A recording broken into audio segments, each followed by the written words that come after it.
nation that fought during 4.5 years against the whole world will always, in the end, come out top. Kaiser Bill speaking from exile.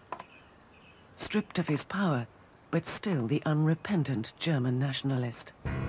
The man held responsible for sending millions to their deaths in the First World War, who tried unsuccessfully to conquer Europe and bring the British Empire to its knees.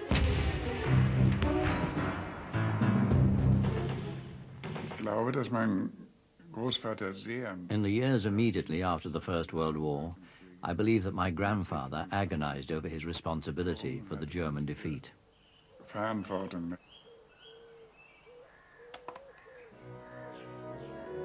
Kaiser Wilhelm, the Emperor of Germany in his heyday.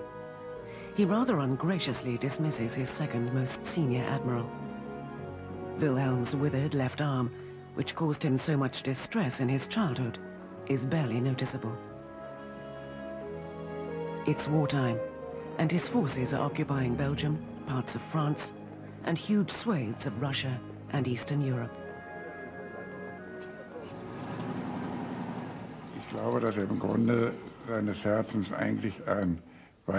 In his heart of hearts, I think he was a weak and insecure man who tried to compensate by being outspoken.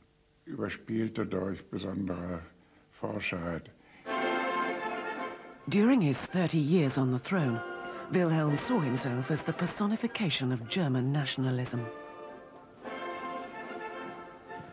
The unification of Germany in 1871, which he'd witnessed as a boy, had released a wave of national self-confidence.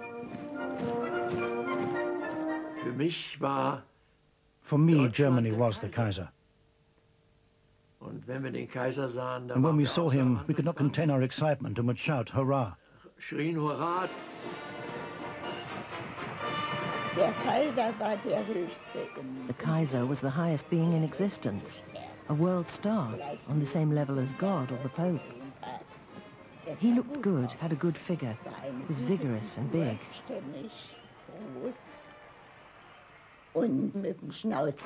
He had a moustache like this. Everyone, including my father, had one, with wax to make it stand stiffly.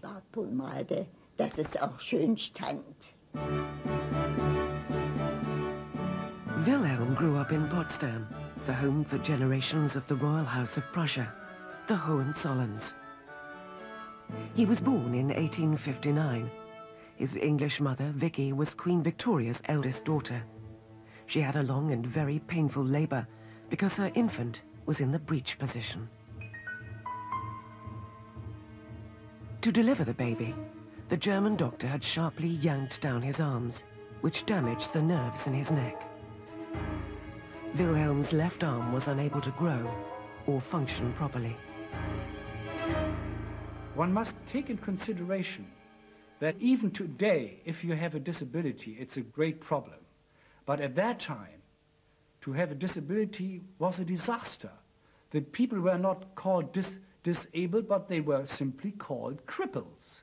And to the people of that time, or the time of my great-grandfather, he was, in fact, a cripple.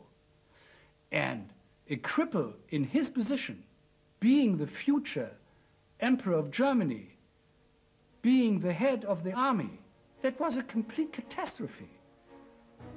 Vicky found it difficult to love a son with such an imperfection. She desperately wanted doctors to heal him, but their treatments were both ineffective and painful. So, growing up in the royal palace and park was not a happy time for the future Kaiser. In letters to her mother, Vicky depicted how Wilhelm's head had started to lean towards the stronger shoulder. To stop this, he was made to wear a brace. It didn't work, and when he was 6, the doctor straightened his head by cutting a tendon in his neck. Vicky wrote, Wilhelm behaved very quietly and without complaint. Afterwards, he wept a little. My great-grandfather was brought up to cope with this disability. He learned to swim, he learned to shoot, and he learned to ride. Shooting, with his one good arm, sometimes with no support, became one of Wilhelm's favorite sports.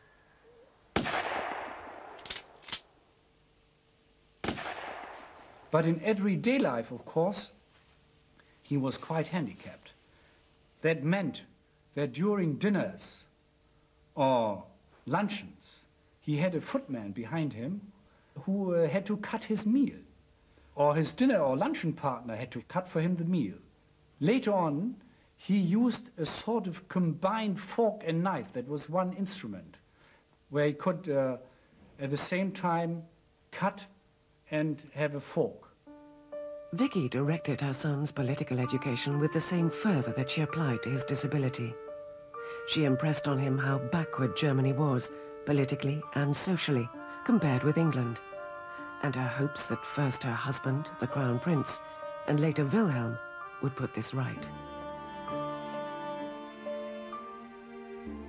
Wilhelm not only rejected his mother's progressive English values, he rejected her as well.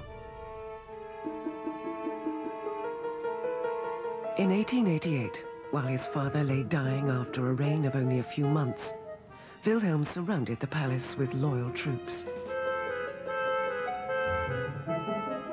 At the moment of death, he searched his mother's quarters for evidence that she was conspiring to reform and so weaken the monarchy.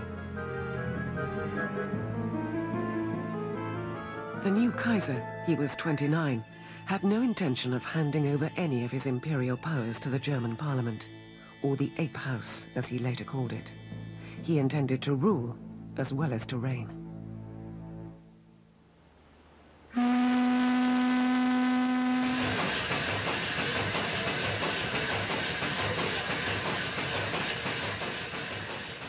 Yet there was still a side of Wilhelm which felt drawn to England. The feeling was to evolve into a rivalry, a wish to match England and surpass her. The English attraction began with his childhood visits to the Isle of Wight, to his grandmother's retreat at Osborne. Queen Victoria indulged her eldest grandson, and a portrait of an angelic Wilhelm with his parents and sister had pride of place in her dining room. As an adult, Wilhelm was to talk about that dear old home of Osborne. I think his feeling about England centered very much on the English royal family, because the Kaiser himself, he felt himself being a member as well as of the royal family as of the as a member of the House of Hohenzollern. From the roof of Osborne, it's possible to see the Solent.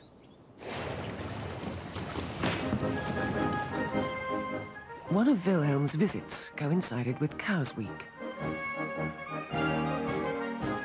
His interest aroused, he was invited to join the Royal Yacht Squadron. Soon, he was sponsoring his own cup. Wilhelm always competed in the big class, especially against his uncle, the Prince of Wales, the future King Edward VII. The two did not get on. Wilhelm was relentlessly competitive, and he was always complaining to his British aristocratic friends about fat old Wales, as he called him, consorting with rich people he considered common. His more memorable put-downs soon got around. My father told a story of Sir Thomas Lipton. Now, Sir Thomas Lipton was a great yachtsman, a very rich man, and he'd started the Lipton's grocery chain. Somebody asked the Kaiser where the king was, and the Kaiser replied, "He's gone boating with his grocer." No grocers were invited to the German equivalent of Cowes Week. Wilhelm developed another obsession during his English visits, the Royal Navy, and he was thrilled when his grandmother made him an admiral of the British fleet. "Fancy wearing the uniform of Nelson," Wilhelm remarked. "It's enough to make one quite giddy." The important event in 1896 was the arrival in Cowes of USS Chicago under the command of Captain Alfred Thayer Mahn. Alfred Thayer Mahn was a great theorist, and he'd written a book called The Impact of Sea Power on History. And the Kaiser thought this was the best thing he'd ever read. He said, I committed it to memory. The book became his Bible, and in 1897, Wilhelm announced a massive naval building program.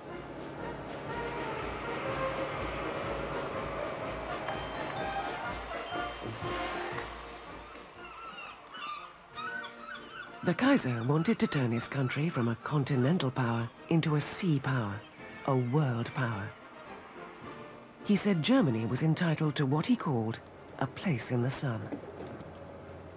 Wilhelm was challenging Britain's supremacy of the seas. In the early years of the century, the British responded by making alliances with France and Russia, who also felt threatened by Wilhelm's power. Europe was beginning to divide into two hostile camps.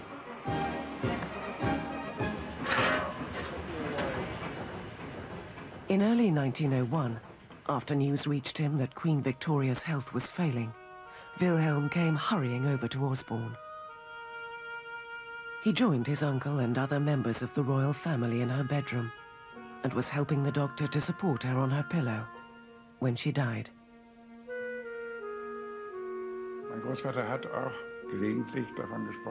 My grandfather used to talk with great pride of how Queen Victoria died in his arms. He saw it as evidence of her affection and love for him, though at the time she was hardly in a position to resist.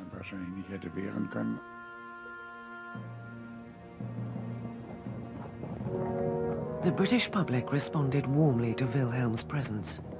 The Times wrote, "Your English tears for love of England's Queen, England will not forget." The cheers which greeted the Kaiser on the London streets touched him, but he already saw himself as Britain's rival.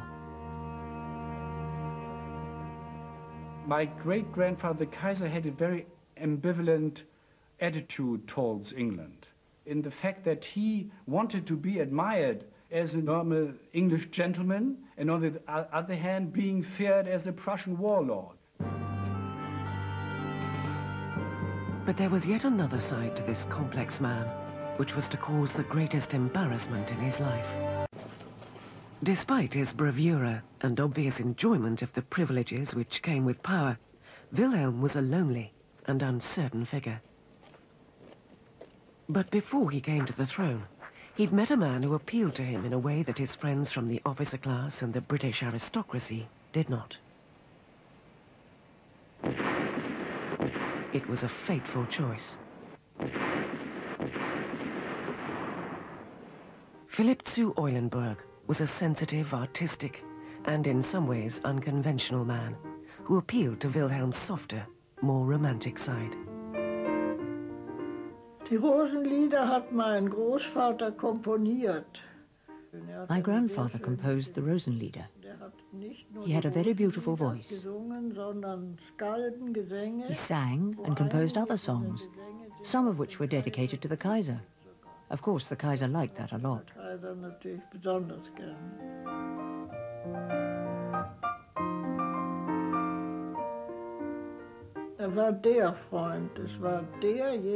He was the friend. He was the one who stood by the Kaiser through thick and thin. In the end, the Kaiser could scarcely do or decide anything without consulting my grandfather. His name was Philip, but the Kaiser called him Philly and would use du, the intimate form of address. The friendship was to haunt him later.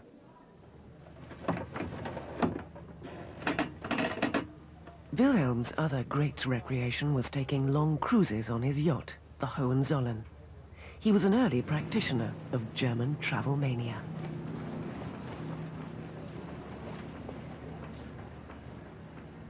No women were allowed on these trips, and Wilhelm used to delight in playing very childish games on the senior government officials and military men accompanying him.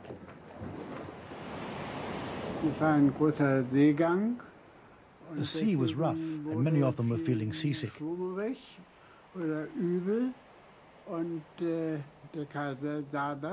The Kaiser spotted that.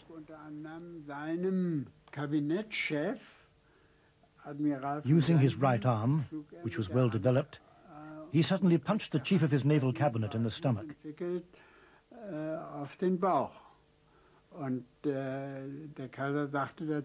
Kaiser added, "Any minute now," whereupon the admiral staggered to the railing and made his offering to Neptune.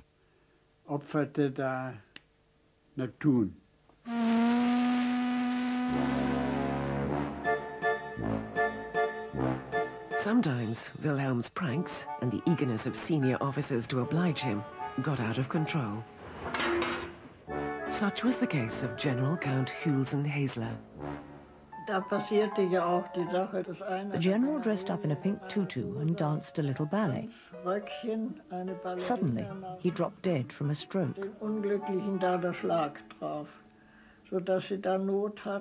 Everyone had trouble getting his costume off and his general's uniform back on. They couldn't send him to a mortuary, half naked in a little tutu.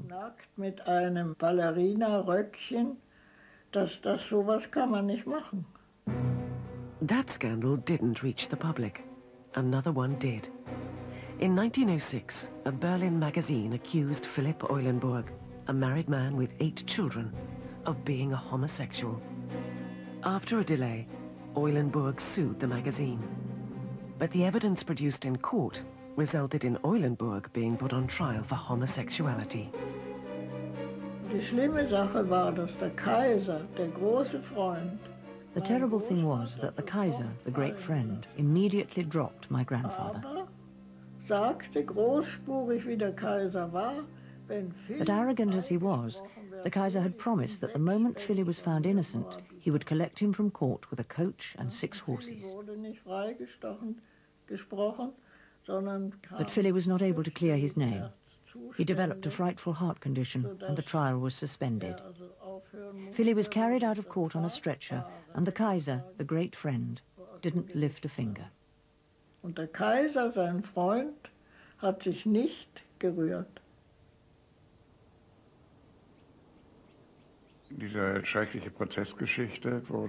This terrible court case was played up not so much with the intention of hitting Eulenburg as of striking at my grandfather and suggesting we were being led by a homosexual.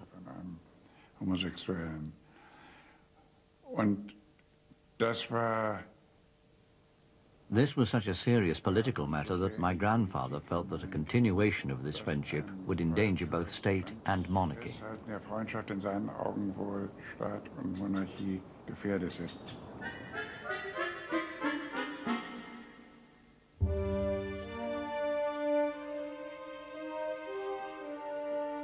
There was no evidence that Wilhelm was homosexual.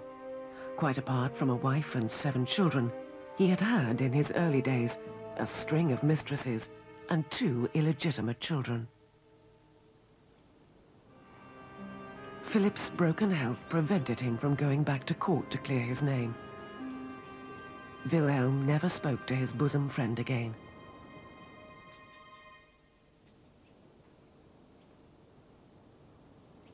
Despite Wilhelm sacrificing his friend, the smell of scandal hung around and weakened him politically.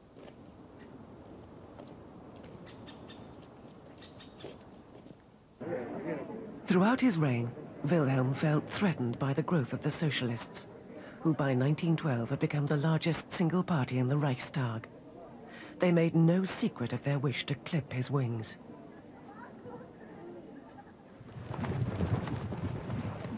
Wilhelm even warned his soldiers that he might have to order them to shoot their own brothers and fathers when putting down socialist disturbances.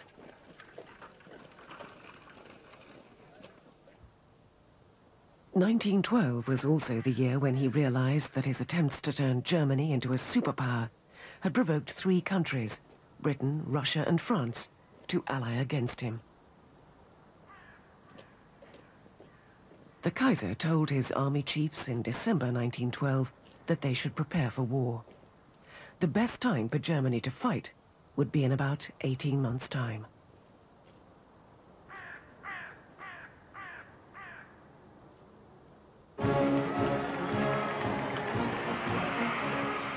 A few months later, Wilhelm invited the crowned heads of Europe for his daughter's wedding. Many of the monarchs were relatives of his and were soon to become his enemies. Wilhelm's cousin, King George V of England, arrived sporting a Prussian helmet.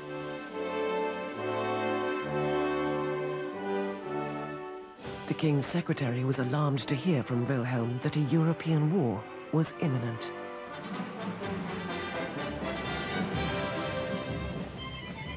Like his cousins in Vienna and St. Petersburg, Wilhelm was riding the twin tigers of nationalism and domestic unrest. This was to be the last gala performance of the old regime.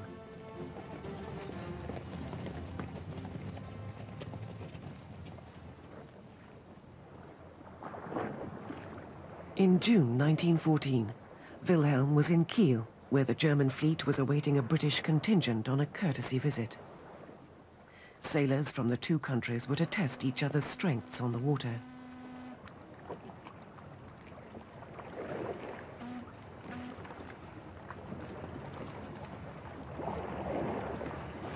The Kaiser was invited to a reception on the British flagship, and Sir Horace Rumbold, the number 2 at the British Embassy in Berlin, was also present. He turned out wearing his full fig, as to say, morning coat, top hat. He thought was appropriate when he was going to meet the Emperor, the Kaiser. And when he approached the Kaiser and was introduced to him, the Kaiser said, "If I see you wearing that hat again, I'll smash it in. One doesn't wear a tall hat on ship." The Kaiser was enjoying his role, I think, because he was, strictly speaking, the commanding British officer present. He was the Admiral of the British Fleet. He was on the British flagship. He's flying his flag as Admiral of the Fleet. 2 days later, on June the 28th, Wilhelm had invited the children of his senior officers to a tea party on the Imperial yacht. Among them was Christa Schilling. Und zwar hat nun der Kaiser die ganze Jugend, die da bekannt war. The Kaiser had invited all the young people for coffee and cakes and flowers for a lovely party on his boat. Kuchen und Torte und Blumen und was ein wunderschönes Fest auf dem Schiff. Und der Kaiser... The Kaiser was standing nearby and nodded to us from time to time, but he was busy, so he let us get on with the party. Hatte ja nicht. Ließ uns dann feiern. Und als es am schönsten war... Just when we were really enjoying ourselves, there was suddenly a call for quiet, and a telegram was read out. Und den Mord gesagt, Sarajevo. Zugehört. It was about Sarajevo and the murder there. Und eigentlich gar nicht richtig wussten, was das bedeutete. We were astonished and didn't know what to make of it. Und aufstehen und... Then we were told we would have to leave, because the murder was terribly serious, and there could be war. Geschehen und ganz furchtbar ernst und da kann Krieg draus werden. Wilhelm was shocked by the assassination of the Austrian Crown Prince. He was sure the Serbs were responsible. He promised Austria, Germany's only ally, full support for an attack on Serbia. The Austrians sent an ultimatum, which they were sure the Serbians would not accept. Their conciliatory reply gave Wilhelm a let-out. He was no longer sure he wanted war. On the 28th of July, he read the reply of the Serbian reply, and he said to his chancellor, "Well, this is a great moral victory for Vienna, and there's every reason for war drops away." And he ordered immediate mediation talks between Austria and Serbia. He told his chancellor to do that. And what did he do? He didn't do anything. He simply ignored the order of the Kaiser. So Germany's political and military leaders encouraged Austria to attack Serbia, even though they knew it would provoke Serbia's ally, Russia, into mobilizing.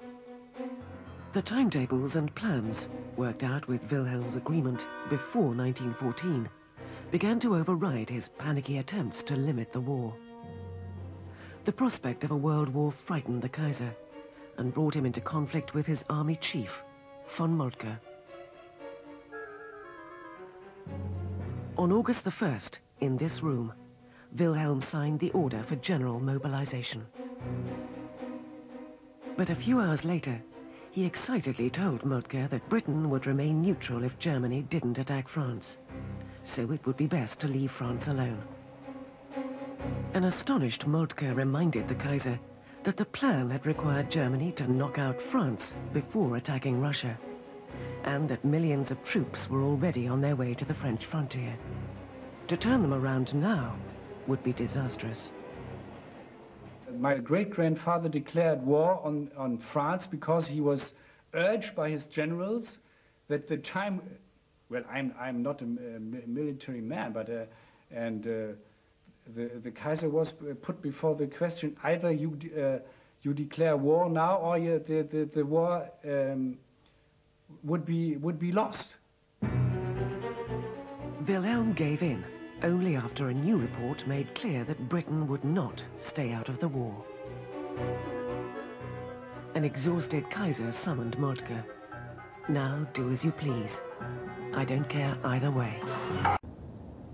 Germany was at war with Russia, France and Britain. Es muss denn das Schwert nun entscheiden. Mitten im Frieden überfällt uns der Feind. The Kaiser appeared on the balcony and spoke to the 100,000 people standing between the Schloss and the Brandenburg Gate. Then I rushed home and told my parents, full of enthusiasm. Darum auf zu den Waffen. Jedes Schwanken, jedes Zögern wäre Verrat am Vaterlande. Wir werden uns wehren bis zum letzten Hauch von Mann und Ross. Und wir werden diesen Kampf bestehen, auch gegen eine Welt von Feinden.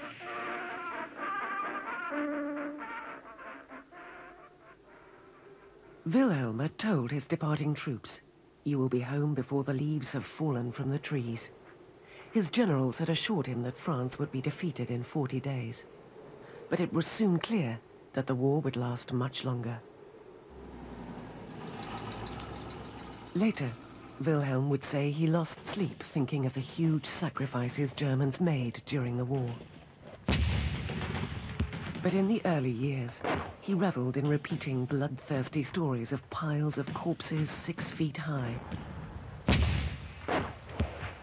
He never visited the trenches, where 2 million Germans and as many French and British were to die.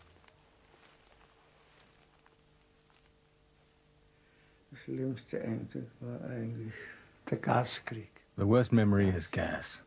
If you didn't get your mask on quick, and I mean quick, you'd had it. You began to cough and slowly suffocate. The tongue sticks right out, the eyes protrude, and then foam comes out of the mouth. Terrible. It's horrible to see men die from gas.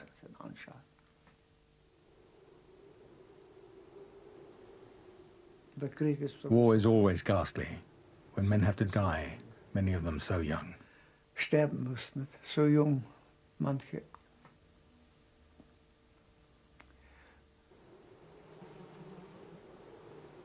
My grandfather obviously bore the final responsibility as supreme commander of the army.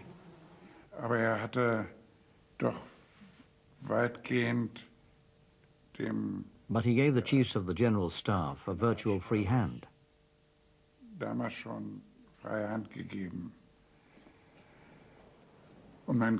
So you could say that he rather withdrew from his responsibility.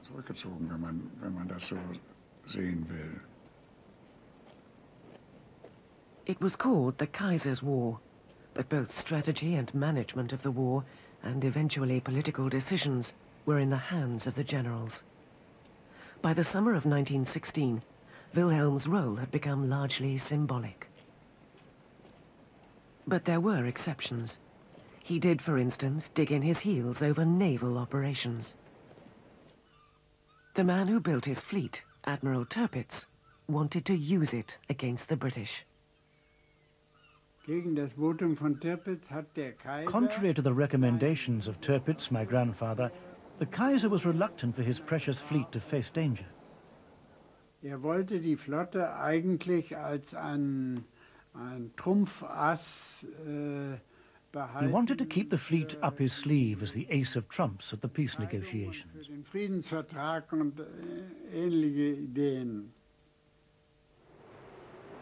The only battle between the main British and German fleets at Jutland in 1916 had not been planned by Wilhelm.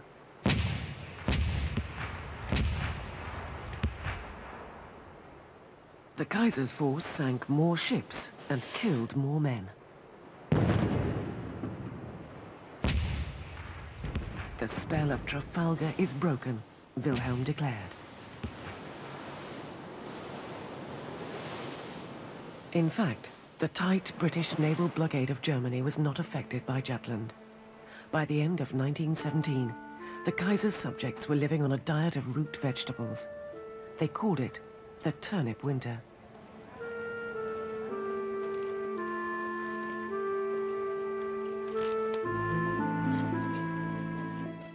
By September 1918, the Kaiser's Germany was beginning to unravel. On the Western Front, thousands of Germans were being taken prisoner. In October, the Allies made it clear that the removal of Wilhelm, the symbol of German militarism, was an essential precondition for peace. Berlin was in turmoil, with soldiers and workers calling for revolution. A new reforming government, which was trying to negotiate with the Allies, suggested to Wilhelm that he should abdicate. The Kaiser's adjutant heard his master's response. When the Kaiser was asked to abdicate, he was completely against it. He took the point of view that he is the German emperor and nobody could send him away.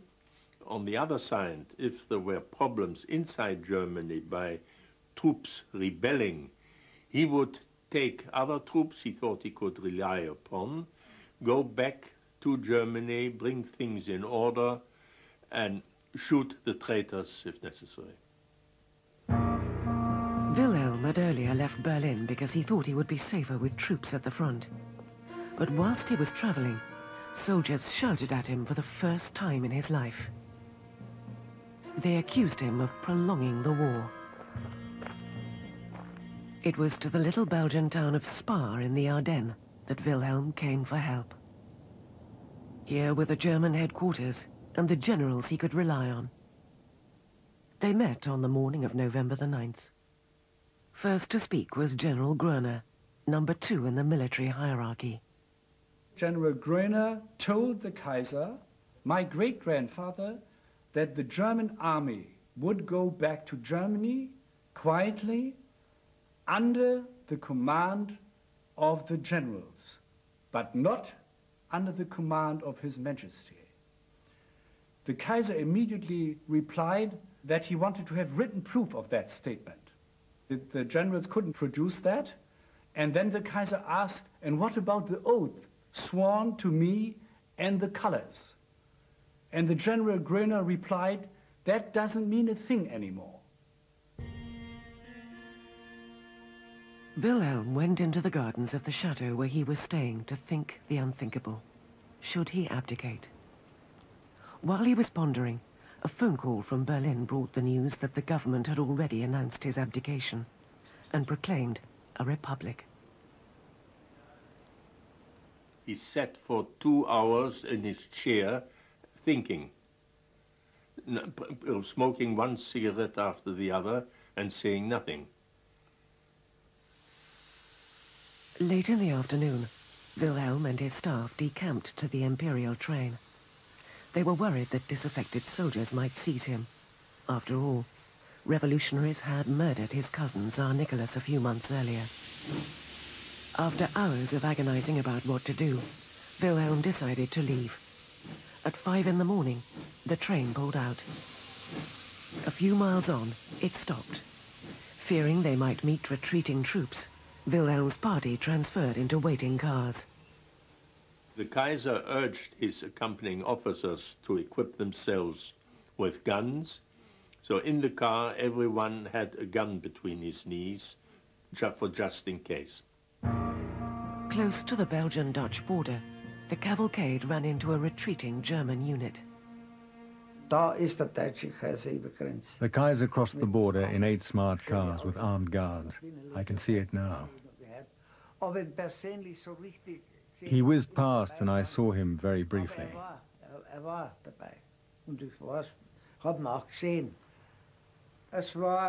It was sad to see him going, but also good.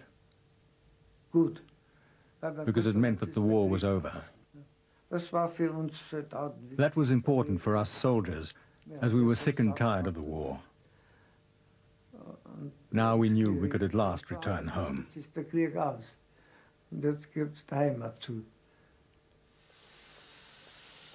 When Wilhelm's party reached Eisden on the Dutch border, they parked their cars at the station. The Dutch government was surprised by his arrival and had to decide very quickly what to do about such a controversial figure. It became public in the neighborhood that the Kaiser was there. So members of the population, but also Belgians, tried to get up to the station. They succeeded in getting near him and were also yelling at him and screaming and threatening. The Belgians wanted revenge for the long German occupation of their country. Wilhelm was glad to get back into the imperial train, which had now caught up with him. The Kaiser discussed this situation with my father when he was sitting in the train. He then suddenly said, look, people have disliked me a long time. All over the world, they're saying nasty things of me, about me. I couldn't care less. It doesn't harm me anymore. The next morning, the Dutch government granted Wilhelm asylum. He was sent to stay with a noble Dutch family. The Kaiser came in, he said 2 things. Please give me a good cup of English tea, and I don't want to disturb you at all. I want to join family life. It was November the 11th. Wilhelm was now officially in exile. On the same day, fighting stopped. The war was over. As the Kaiser's once proud battalions limped back home, tired, defeated and depressed, Germans could now take stock of the fact that Wilhelm had gone. Es war gut. Alle waren zufrieden. We were glad to be rid of the Kaiser. Es war anfangs etwas erschütternd. The news of his abdication was shattering at first, but then everyone said he caused the war, he lost the war. Thank God he's gone. Gott sei Dank, ist weg. Feelings in the Allied countries about Wilhelm were also running high. In Britain, there were calls for him to be hanged as a war criminal. Wilhelm retreated to a house he bought in the little Dutch town of Doorn. He knew that the Netherlands, which had been neutral during the war, would not hand him over to the Allies. Die Besucher, die ihn sehen wollten, da hinter dem Käfig. Visitors came to see him in his cage. Da kamen doch Tausende. Over the years, they arrived in their thousands from Germany to get a glimpse of him in exile. Im Exil, aus Deutschland. Ich habe ja immer versucht, so schwer das auch war. I always tried to cheer him up, but it was terribly difficult. War wahnsinnig schwer. Denn man darf ja nicht vergessen. After all, one should not forget that the Kaiser was in exile, with barbed wire around the property and a Dutch guard at the gate. War eine holländische Wache.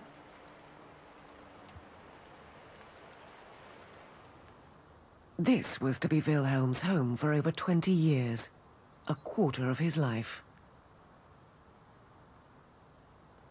Daun was modest compared with Wilhelm's palaces, but he was not short of money. He still drew a handsome income from properties in Germany. The Dutch banned Wilhelm from any political activity, but he was allowed visitors.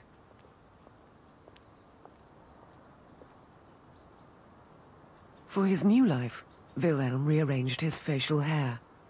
The aggressive, upturned moustache of the warlord was replaced by the mellower image of that other role he loved to play, the country gentleman. The former Kaiser also had more time for his family. His grandson, Wilhelm II, remembers his summer holidays in Daun. He had the great talent of making each one of us feel that he or she was the favorite grandchild. That was lovely.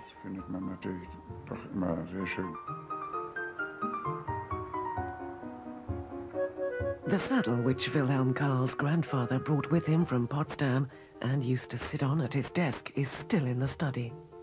And as Wilhelm Karl discovered, so are some of his papers.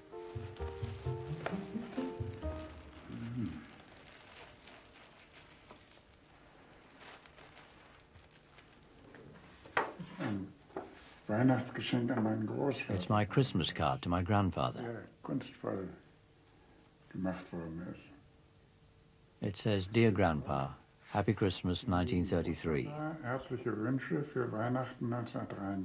From your obedient grandson, Wilhelm Karl."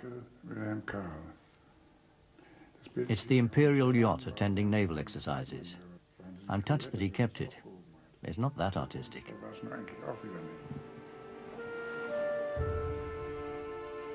The 11-year-old had picked two of the great passions of his grandfather's life, the Navy and the sea. The nearest the former Admiral of the Atlantic, as he once styled himself, got to the sea during his exile were local excursions the Dutch government allowed him to make once things had settled down. Wilhelm was unrepentant about the past, as this newly discovered interview reveals. I absolutely believe in the future of my country. A nation that fought during 4.5 years against the whole world, and if America hadn't come in, would have beaten the Allies, will always in the end come out top. Wilhelm was also bitter. Not for the first time in his life, he picked on the Jews. In a letter blaming the Jews for his abdication, he said, "Let no German rest until these parasites have been destroyed and exterminated." Anti-Semitism and aggressive nationalism were key ingredients of the cocktail Hitler was offering German voters in the early 30s. Although the former Kaiser's views overlapped with Hitler's, he was shocked by Hitler's atheism and disdainful of his vulgarity. But he was very keen to get his throne back and was strongly supported by his second wife, Hermine, a widowed German princess. She approached the Nazis even before they gained power. Georg Martin Wunderlich was her secretary. Dadurch, dass die Kaiserin sich sehr offen für The Empress showed herself to be very open to National Socialism. Das war ja klar. Sie wollte Verbindungen zu den Nazis. She wanted to contact the Nazis so she could talk to Hitler directly. Hitler zu reden und so alles. Die Kaiserin war selbstverständlich bei ihrer Einstellung bemüht. She wanted to convince Hitler to put her husband, the Kaiser, back on the throne. Zu bewegen, ihren Mann, den Kaiser, wieder auf den Thron zu bringen.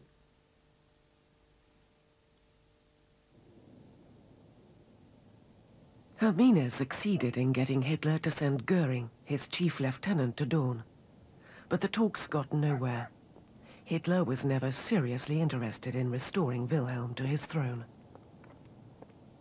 8 years later, in 1940, Hitler gained in a matter of weeks what the Kaiser had failed to achieve in 4.5 years. France defeated, and Britain brushed off the continent. Wilhelm II, now a conscript in Hitler's army, came to Dawn for lunch.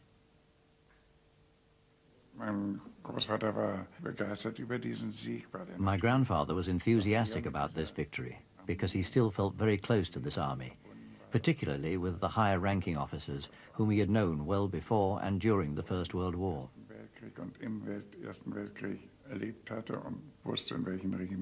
He knew their regiments. He had an amazing memory. In a way, he regarded the victory as a testimony to his training. Wilhelm sent a telegram congratulating Hitler on his victory. Though quoting the Lutheran hymn, "Now Thank We All Our God," was hardly the Führer's style.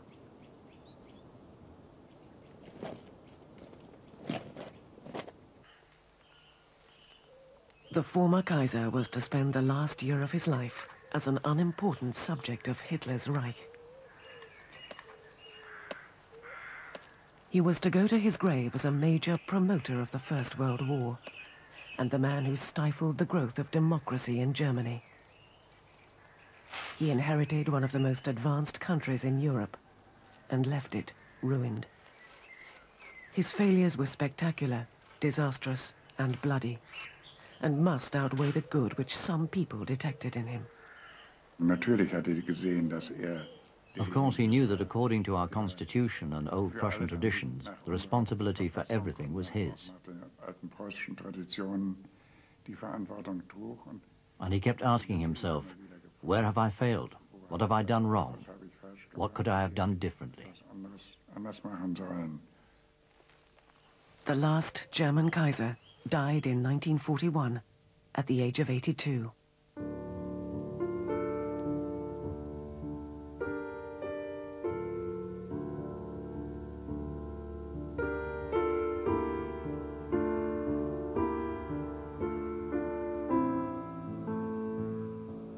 The devastating effects of shell shock are explored in the first of a new three-part series, tomorrow on 4 at 8 o'clock.